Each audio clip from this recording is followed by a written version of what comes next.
estamos en Ecos de Mirabal y le decía que vamos a tener un programa especial, vamos a hablar sobre embarazo en adolescentes y esto visto desde la unidad de género de la Secretaría de Educación, Cultura y Deporte ahí en Gobierno del Estado.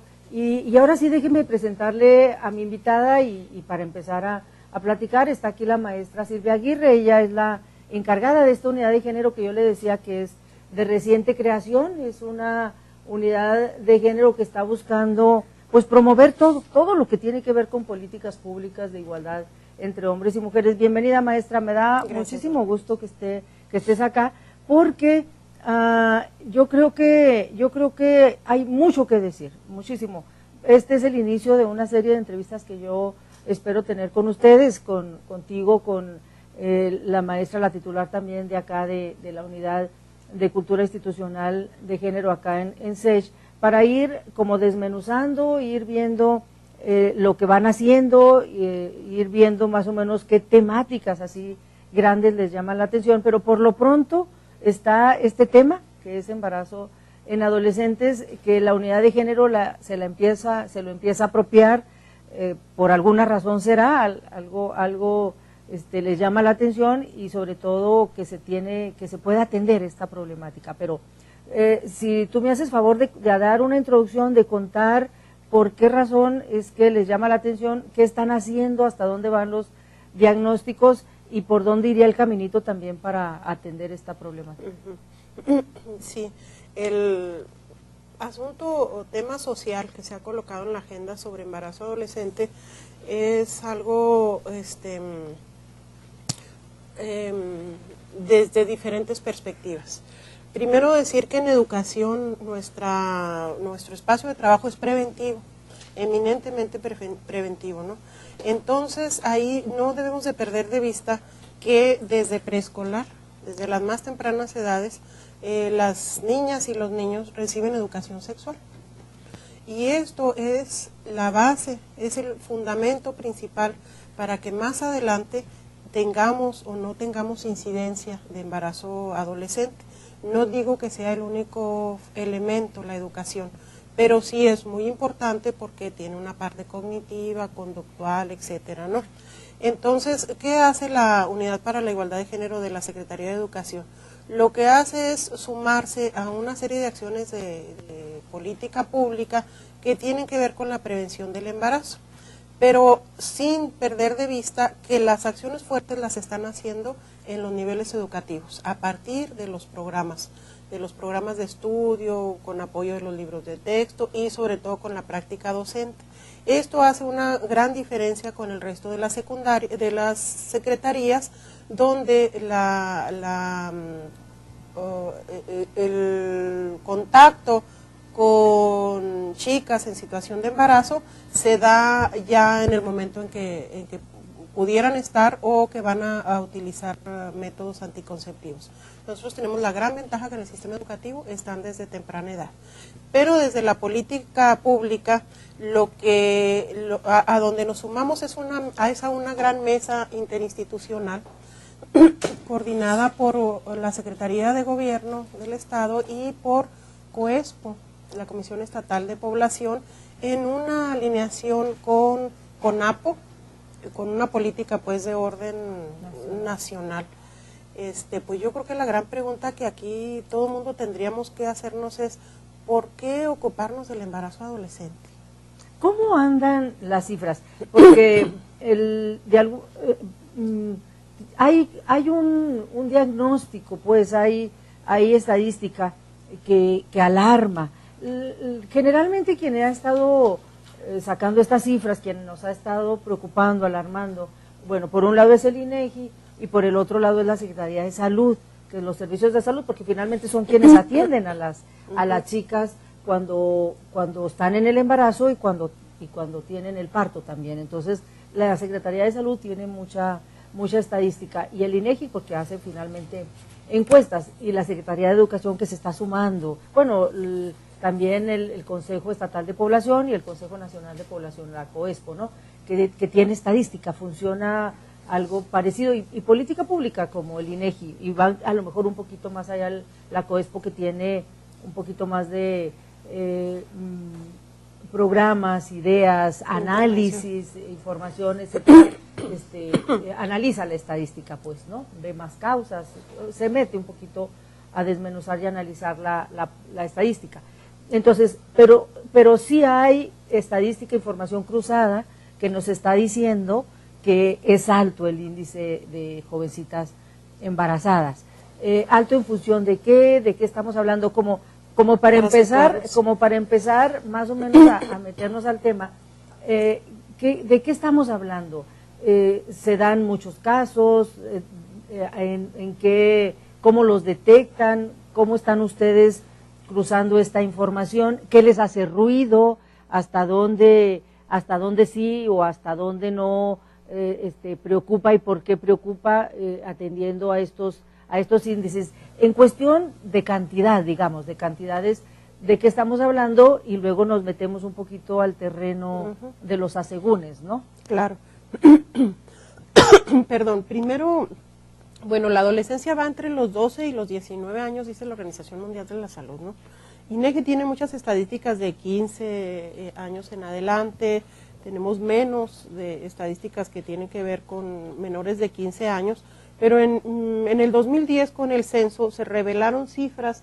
Yo traje en la presentación por ahí en la penúltima diapositiva, tenemos traje por en la ahí presentación unos porcentajes, sí, unos porcentajes. Que podemos ir viendo fotos y gráficas, ¿no? Claro, unos porcentajes que nos indican en la presentación PowerPoint cómo están las entidades federativas. Yo quisiera hacer aquí un alto muy brevísimo. Es importante contar con diagnósticos cuantitativos y cualitativos, ¿no? Sí. Pero también es muy importante el enfoque con el que se lee, ¿no?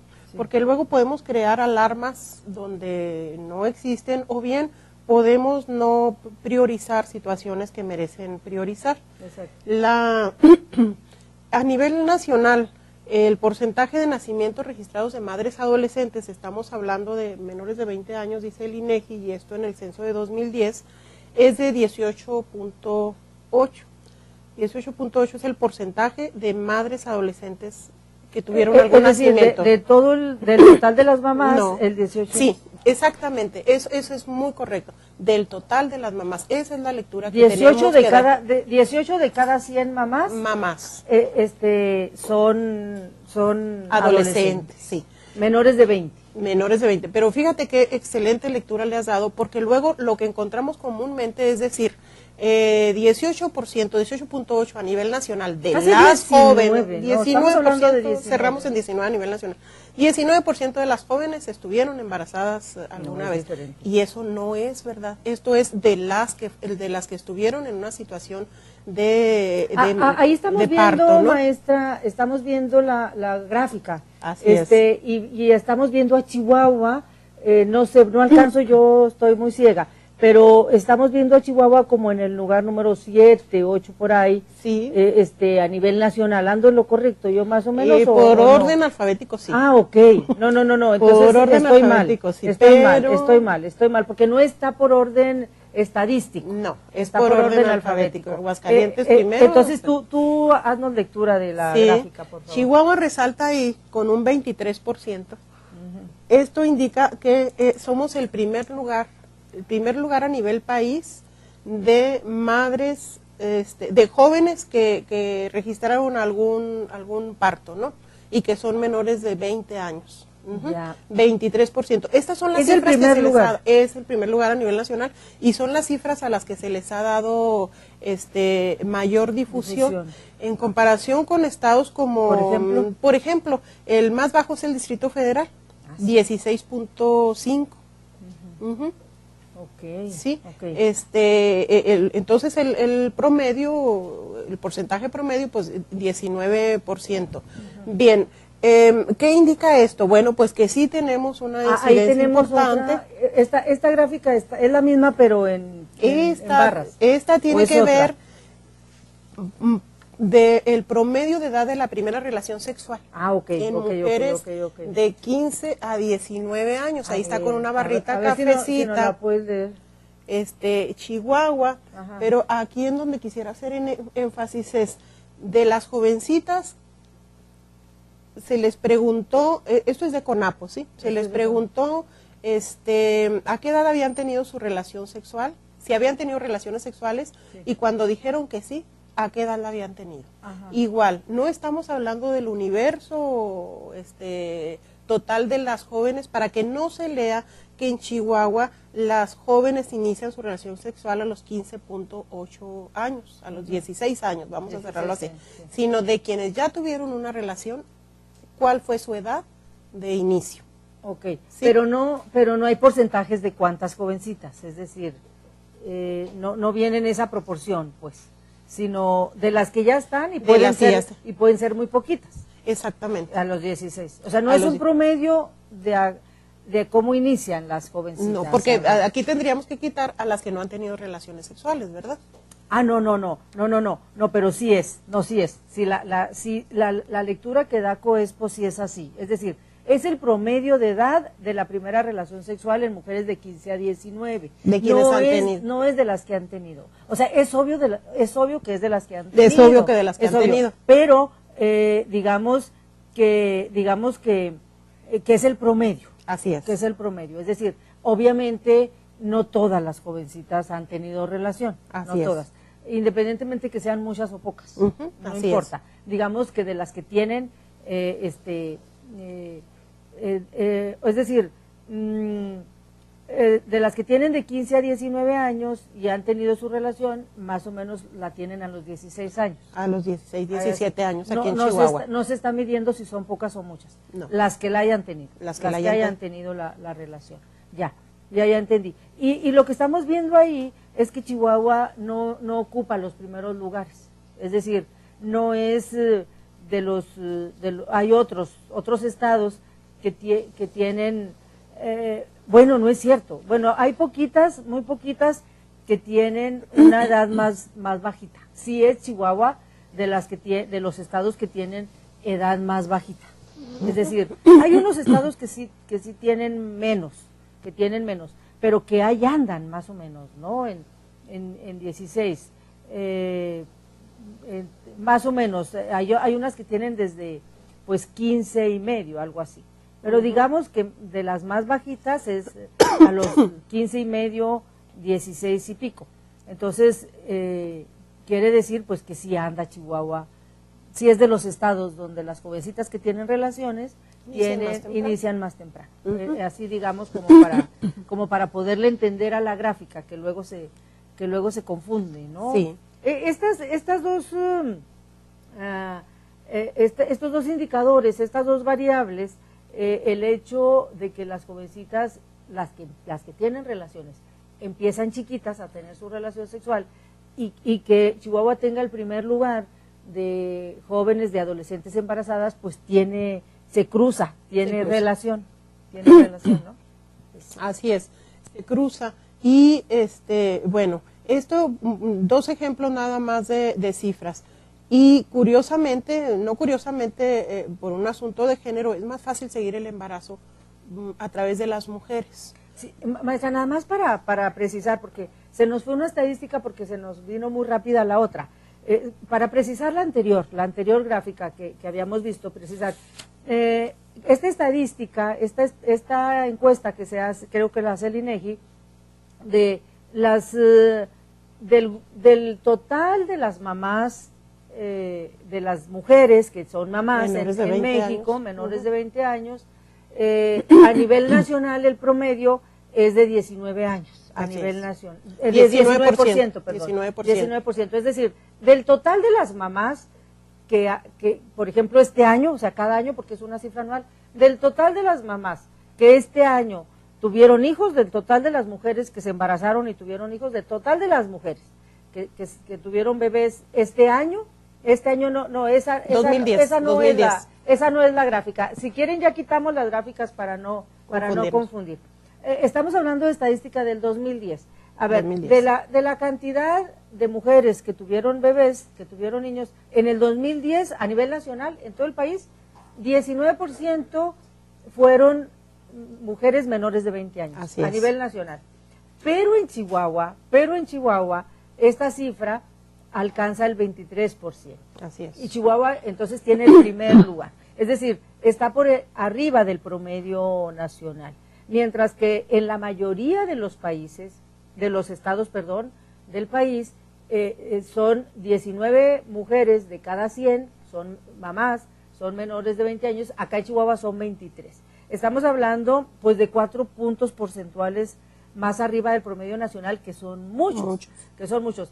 No sé si traigas el número de bruto. Cuántas, sí, el dato bruto que se le llama, pero estamos hablando, pues no sé, sería bueno conocer la estadística, la cifra, porque son muchas, ¿no?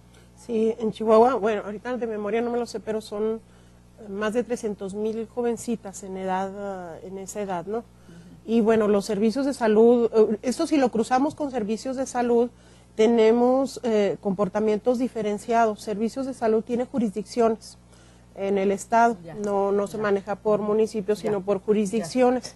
Y para terminar con esta parte de la estadística, bueno, encontramos que haciendo una revisión de 2011 a 2013, 2011-2013, las jurisdicciones de salud tienen un comportamiento típico, pudiéramos decirlo así. Esto es, crecen sostenidamente o se mantienen, no cambia. Donde encontramos variación es donde ahí nos preocupa todavía más sobremanera qué está pasando, ¿no? Pareciera que la jurisdicción de salud de Camargo, donde está La Cruz, Saucillo,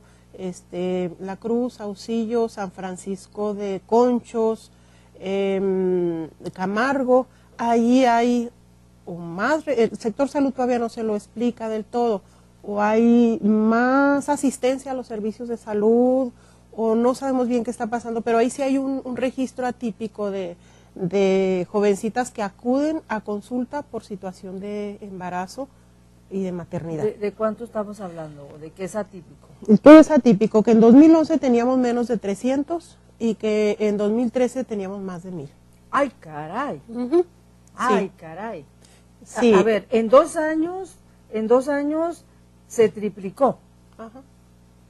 O sea, en 2 años se triplicó la cifra en Camargo de atención de jovencitas embarazadas. Sí, en la jurisdicción salud.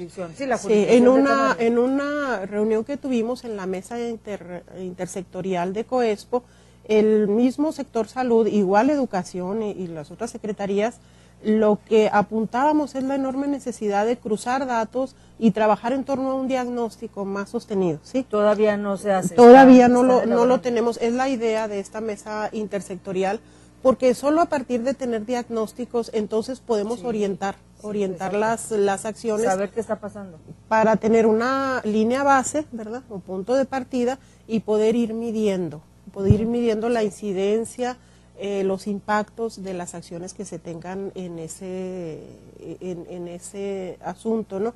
Yo no quisiera que nos alarmara, esto es, debemos de ponerle atención, pero tampoco causar la alarma en la jurisdicción de Camargo, porque primero hay que comprender por qué los números son atípicos. Digo, a lo mejor tienen mejores sistemas de registro ahí, ¿no? Tienen más cercanía con la gente, tienen un modelo de servicios de salud amigable, por ejemplo, que es tiene un rostro muy humano con la juventud y quizá también esto ha dado resultado, ¿no? Pero por lo que sea, de cualquier manera, nosotros tenemos que trabajar con esos números al mismo tiempo que trabajamos hacia construcción de diagnósticos para el diseño de políticas. Sí, no vaya a ser que la estadística luego es medio traicionera, sí, no vaya a ser, hay que precisar, pero de entrada, bueno, llama la atención y habría que resolver.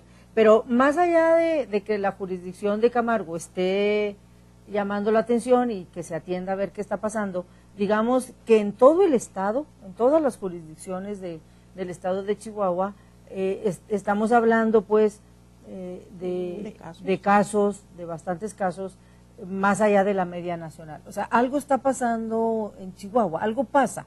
¿Y hasta dónde vamos ahora sí con la parte cualitativa? Ya tenemos la parte cuantitativa que nos queda muy clara, porque la han estado reiterando y reiterando con estas encuestas, con estos estudios, etcétera, etcétera, de que Chihuahua ocupa el primer lugar en embarazos en adolescentes a nivel nacional. Es una estadística muy fría, es una estadística, pues la estadística sí es, ¿no?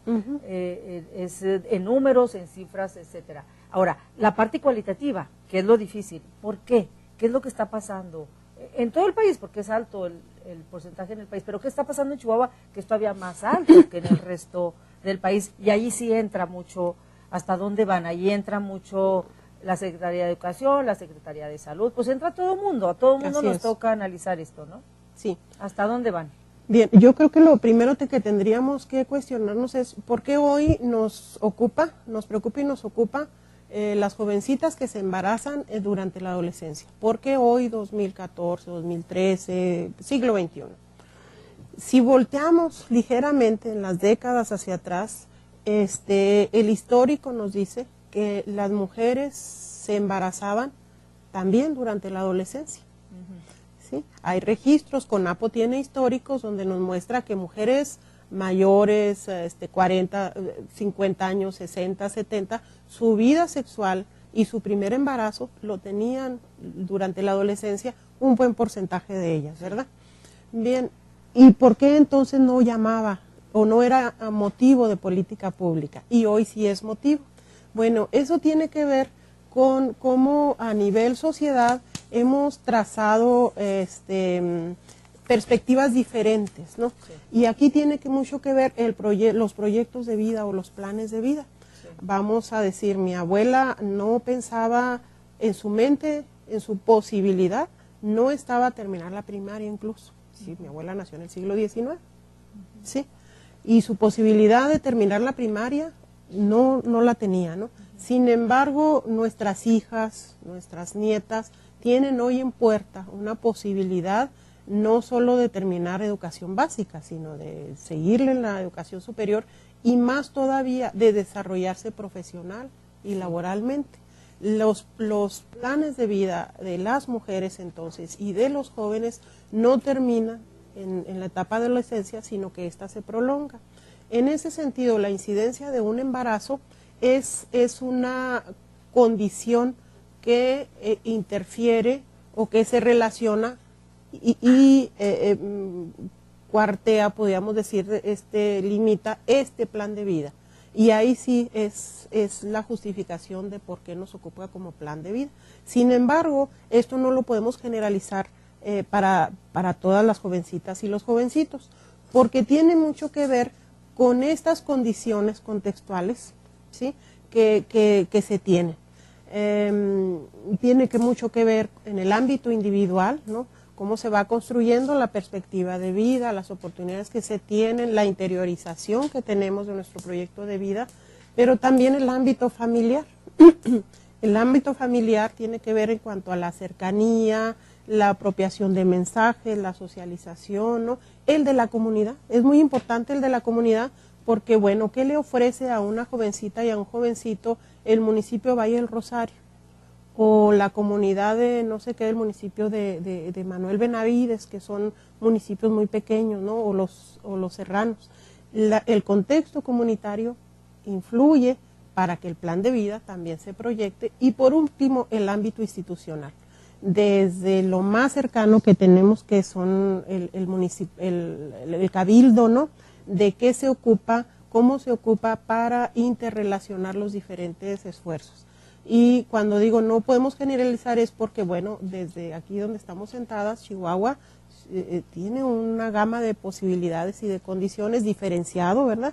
Porque la igualdad no la tenemos garantizada, pero de alguna manera en el imaginario está la posibilidad de ir a la escuela, de trabajar, etcétera. Sin embargo, en otros lugares, con condiciones más desfavorables y que provocan vulnerabilidad, embarazarse y casarse forma parte del plan de vida a temprana edad. Entonces, ¿esto qué indica? Que el embarazo se da no solo por una decisión individual, sino por todo esto que rodea a la población juvenil y que hace que el embarazo se convierta en un proyecto o no se considere así. Digo, sin descartar, por supuesto, y esto Salud nos llamaría la atención, sin descartar, por supuesto, la cercanía con información y con métodos de anticoncepción, Aquí a ver si puedo más o menos entender un poquito esta explicación que tú das, que me parece fundamental, porque luego la perdemos de vista. Habría como que diferenciar, digamos, dos tipos de embarazos o las razones de los embarazos en adolescentes. Es decir, hay y que tiene que ver efectivamente con leer la historia. Hay adolescentes, jovencitas pues, que se embarazan porque en todo su ambiente, su concepción, su cultura, su forma de ver la vida, planea o piensa, o aunque no lo planee, pues así se le da la vida para embarazarse jovencita. Es decir, en su ambiente, en su ámbito, está el casarse jovencita. Así le tocó, pues, así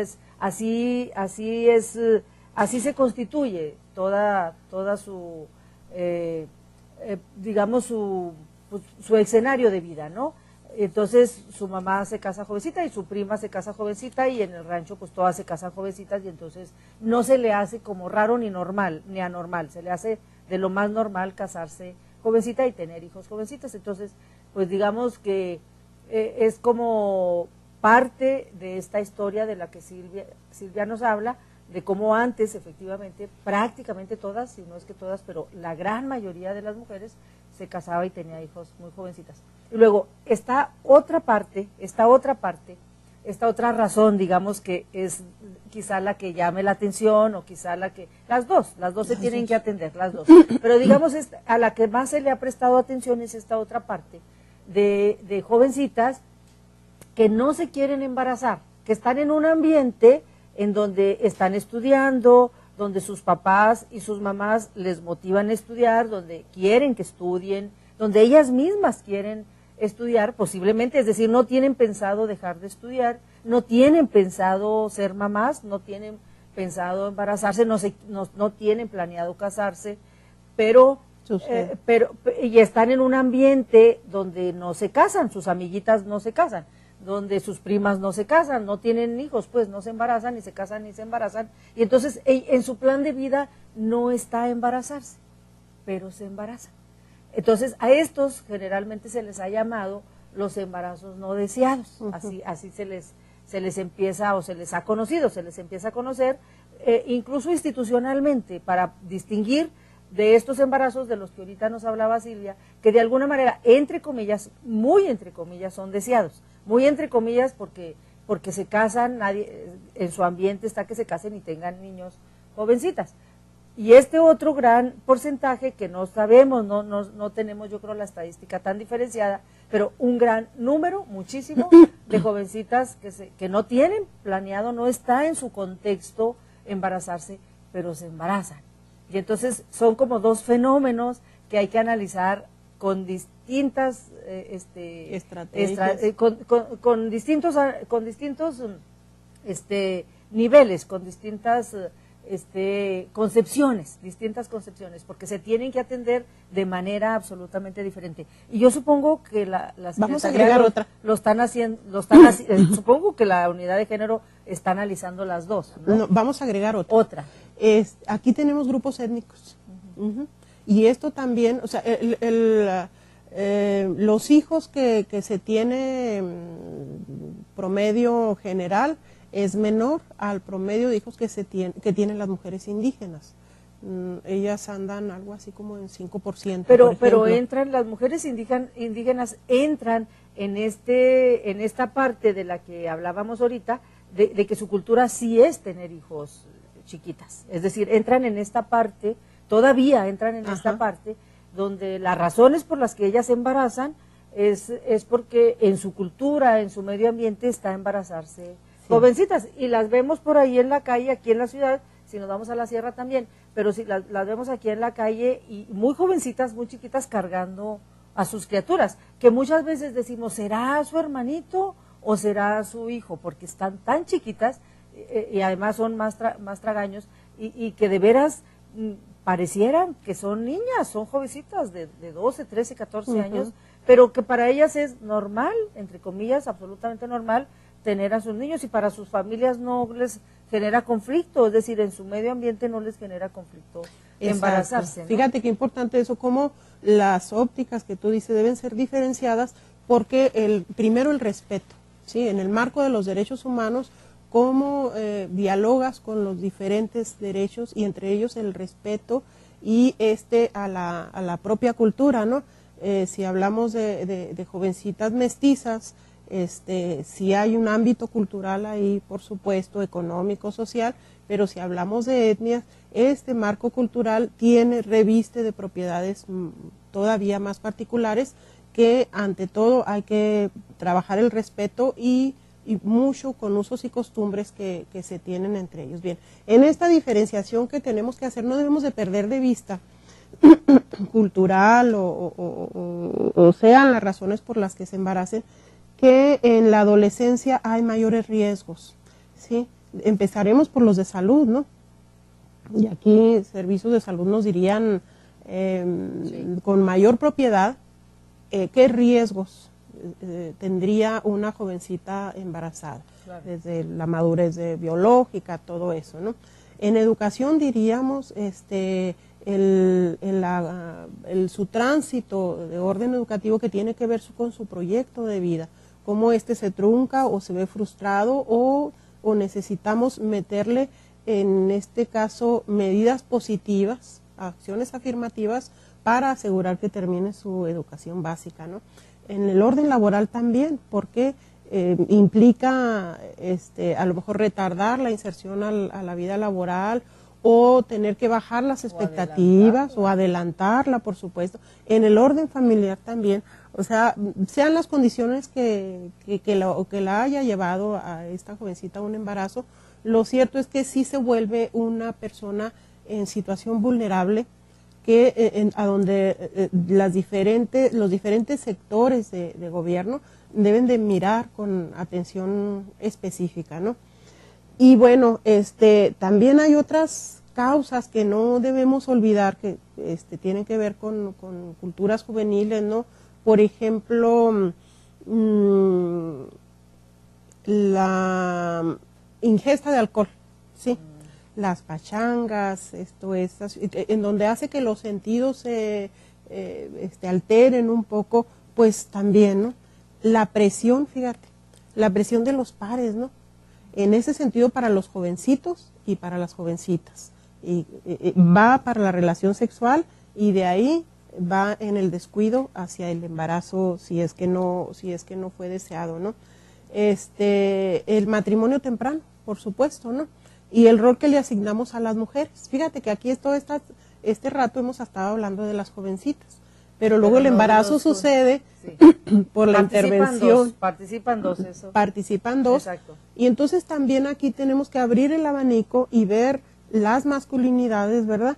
Y cómo estamos educando en estas masculinidades, cómo estamos socializando para ver qué estrategias pertinentes, oportunas podemos hacer en este sentido. Y terminaría esta parte diciéndole que donde se juntan masculinidades y feminidades es en la educación sexual.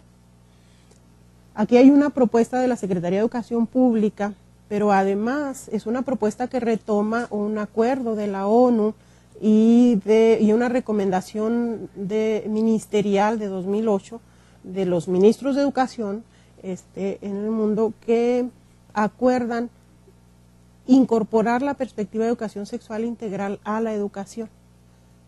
Y ahí, si me lo permites, pues quisiera detenerme tantito. Sí, si te parece, maestra, nos vamos a ir a un corte y regresamos para sí meternos lo más que podamos a la parte de la educación sexual, que me parece a mí que es la clave.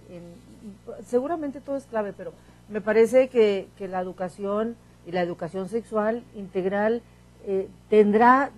será una de los factores que tendrá que venir a ayudar a resolver esta problemática, porque es una problemática, ¿no? Vamos a ir a un corte y regresamos.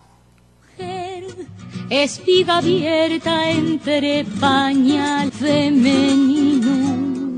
Regresamos, estamos en Ecos de Mirabal, estoy platicando con la maestra Silvia Aguirre, ella es la encargada de la unidad de género ahí en la Secretaría de Educación, Cultura y Deporte, y estamos pues analizando, tratando de entenderle un poquito a esta problemática de los embarazos en adolescentes. Es un tema muy complejo, es un tema bastante, pues es delicado y se ha vuelto un problema.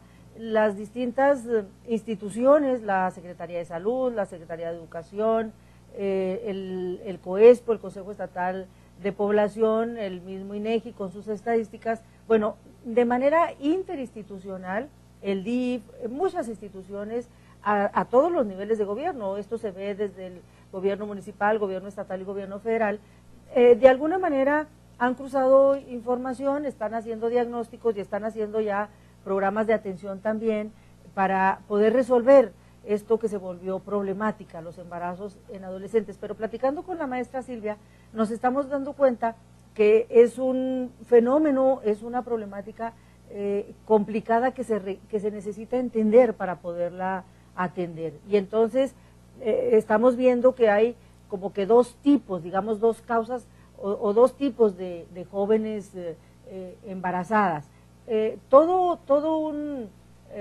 Debe de haber un gran número, no tenemos las estadísticas, nos falta bastante, creo yo, a las instituciones todavía herramientas de diagnóstico, pero hay un gran sector de jovencitas que en su medio ambiente, en su cultura, ahí entran las jovencitas indígenas, por ejemplo, yo creo que también entran jovencitas que viven más en la zona rural y posiblemente también en las zonas urbanas, pero posiblemente de más marginación. Me parece que sí tiene que ver esta parte de jovencitas que lo ven como normal, que ven la posibilidad de casarse muy jovencitas y tener hijos muy jovencitas, me parece que tiene que ver. A eso no nos estamos metiendo todavía mucho, tenemos ahí algunas fotos que vamos a estar viendo mientras que platicamos la maestra Silvia Aguirre y yo.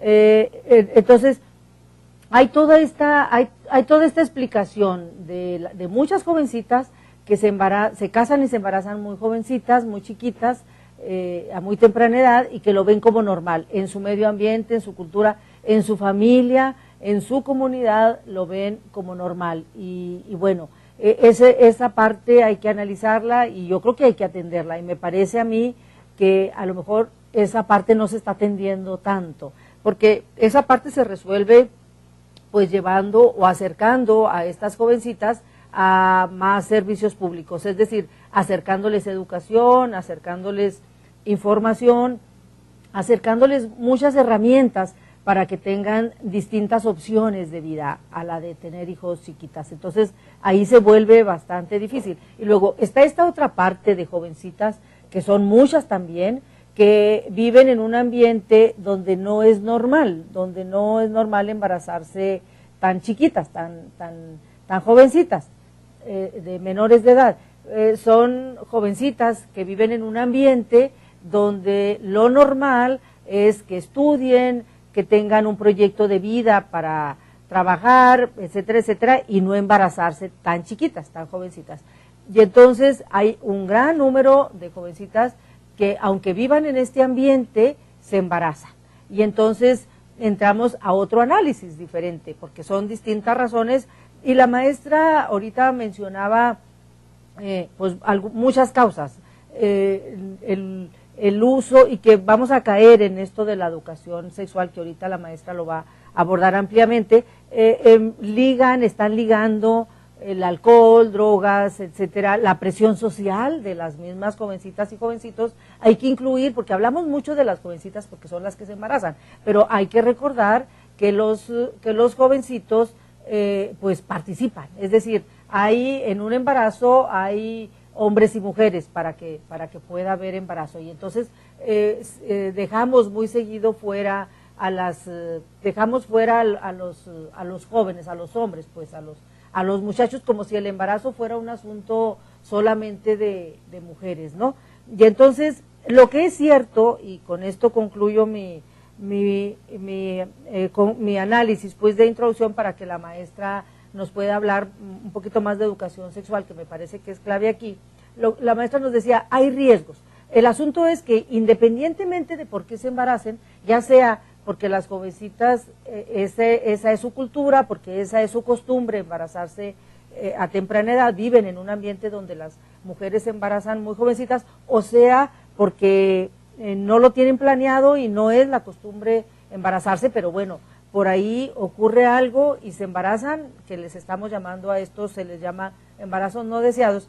Cualquiera que sea la razón, lo cierto es que estas jovencitas enfrentan riesgos, y enfrentan riesgos serios. Primero, el primer riesgo es un riesgo de salud, porque efectivamente la Secretaría lo ha dicho mucho, su cuerpo todavía no está completamente formado para tener un embarazo en términos completamente saludables, y tienen muchísimos riesgos, incluso pues hasta el riesgo de muerte, ¿no?